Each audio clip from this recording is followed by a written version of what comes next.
So, when you're working on a project like this, obviously it takes a lot of hours. This usually takes me about 120, 130 hours to do one of these. This is an Integral Damascus Kukri, and they take a lot of time. So, as I'm making progressions through this, I did this one very differently than one I did a few months ago, and I ran into one little issue that I didn't like, but so far it's going pretty swimmingly. And what I'm going to do now is even up these plunges back here. I've changed a part of my design, and I'm gonna make these a little deeper back here and blend that in because I want it to be a little bit deeper back here.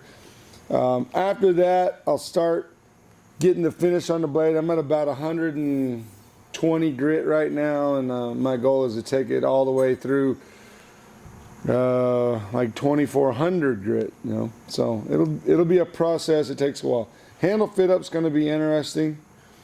On the handle fit up, I'll cut some fuller. I'll grind some fullers in here so it'll be easier to get the handle material to fit. These radiuses are already kind of measured. They're the same diameter as a skateboard bearing, so that won't be too much trouble. Ideally, I'm going to make everything fit up and then shape it all and then take it apart, and then I'll etch the whole blade. So let's get busy.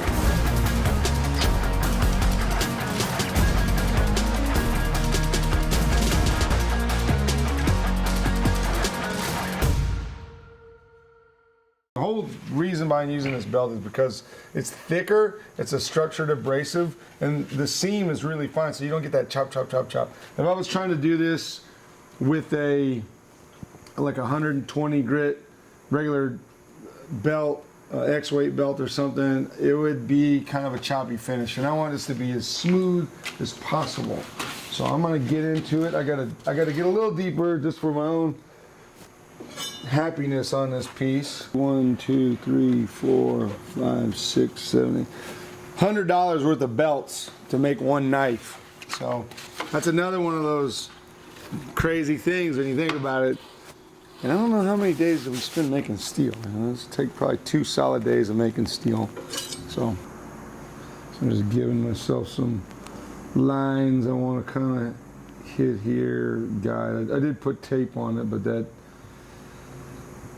it's not quite the right size tape. I'm just modifying this, man. I don't really make a lot of rules about these things. I just try to get into it and grind them. I think about grinding as sculpting, and that's probably been the biggest benefit to me as a maker. When I first started making, I could carve wood, I can do all those things pretty easy. But doing steel was a whole nother ball game. It was not that it was more difficult, it was just a wall I had built in my mind about it. So when I think about it now, I think about carving, and it's pretty easy. It's easy to me.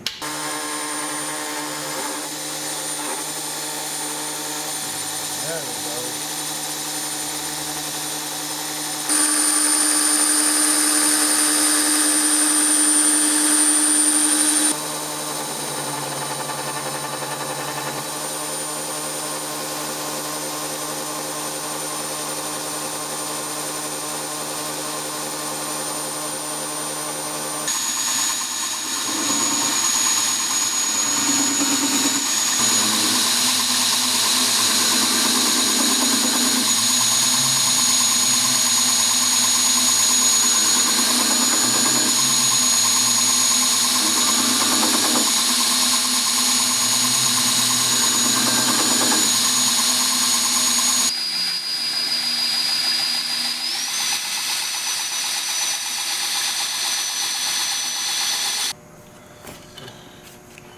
Just giving myself a little guide.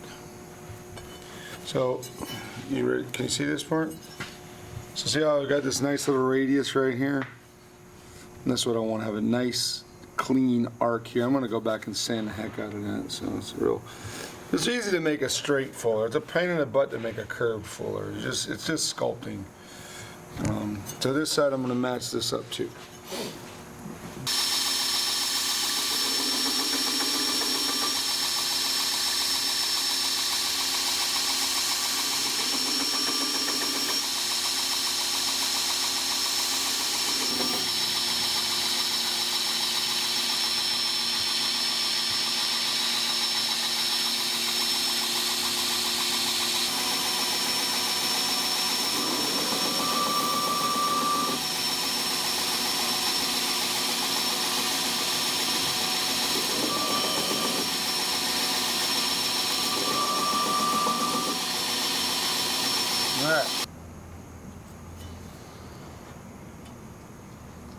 So these fullers are 0.6680, so a little over ½ inch, perfect. I always like them to be about a ½ inch wide.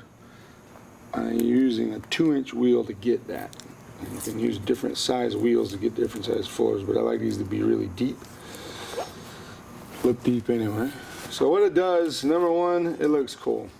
Number two, it is a relief when you're cutting through something. This is the area that passes. Once it hits there, there's nothing. So if I want to cut through a branch or a limb or something, and it just is another level of skill that you can add to your work. Just a little subtle thing, you know, subtle little raised clip. I like that. A subtle little fuller. I like that too. Committed to grinding this clip or this false edge on here instead of just a little wedge. Really have a dynamic looking grind here. It just looks better. It looks cool. It makes the knife more man, what do you want? The edge geometry is better. It wants to pass through things you cut. And more likely, whoever buys this knife will just sit there and look at it and drink whiskey and think about it, probably, you know, because this is really a beautiful piece. It's an art piece. It's a usable piece. I mean, I'd use it, but I'm pretty happy with the way it's turning out so far. One thing I did change on the other one, because the last kukri I didn't pull this choil out so far. It's just something I like the way it looks sometimes. The other kukri was forged between me, Haley DeRogers, and Adam DeRogers, so it was just totally set up differently. So I made a really visible grind plunge, but on this style of integral here, it's a little different. I thought I would just roll it in like I normally do on an integral. So now we're going to get into doing some more finish grinding. We'll use this rotary plate. This has a flexible rubber, like a timing belt almost on it. So we'll be using that, and that gives a little bit of resistance. You want to be careful though. You don't want to have any exposed rubber, otherwise you'll be in big trouble. So I'm going to clean this part up, and then I'll clean these bevels up, and then I'll start a fit up here on the handle. I got some work to do on this that I really want to make it happen I got to do it very carefully. So while this grinder's set up, I'm actually going to grind the fuller in this. This is something I always like to do. I cut a groove in here. What that does is that just makes my handle material able to get flatter. I can get it on there a little bit easier, and I have less surface to worry about getting flat. But I also have a spot for epoxy to go into. Cut a little groove in the handle too. And a lot of times, if you just have two flat surfaces, the epoxy will just all squirt out. It'll all come out. It really ain't doing anything. Maybe a moisture barrier. It doesn't really want to stick to things anyway. So this seems to help real well. And I've done this on knives, and I've never had the handles pop off. And I've got room for 4 pins here. That was just my hanger hole. So I'll grind this real quick. I'll throw on a 36. I used 36. And then this also is a good technique if you want to learn how to do fullers. This is a good technique to learn how to do them.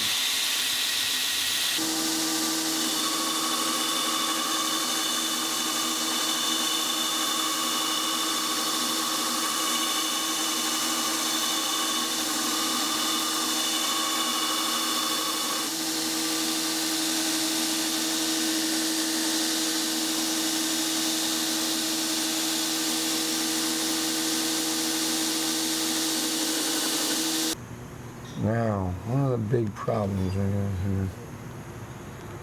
Make sure this is straight. I think it's straight. It looks straight. Seems straight.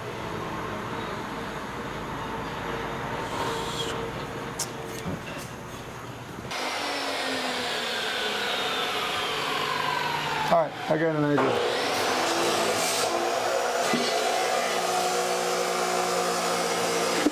Let's see. So I'm going to try to fix this. And if I don't fix it, then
Better.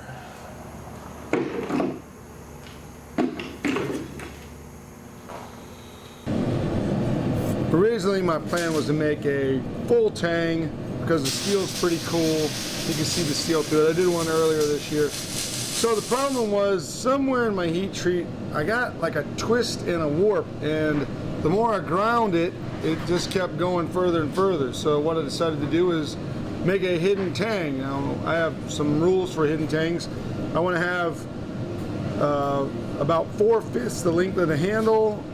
I like them to be 1/2 inch wide or so, especially on a chopper. It's the foundation, so it has to be a lot of material in there. So that's what I have now. I'm gonna go back and soften this up a little bit. So we'll do that, and then we'll start trying to fit up, and then we'll do some grinding here, and hopefully we'll have this thing done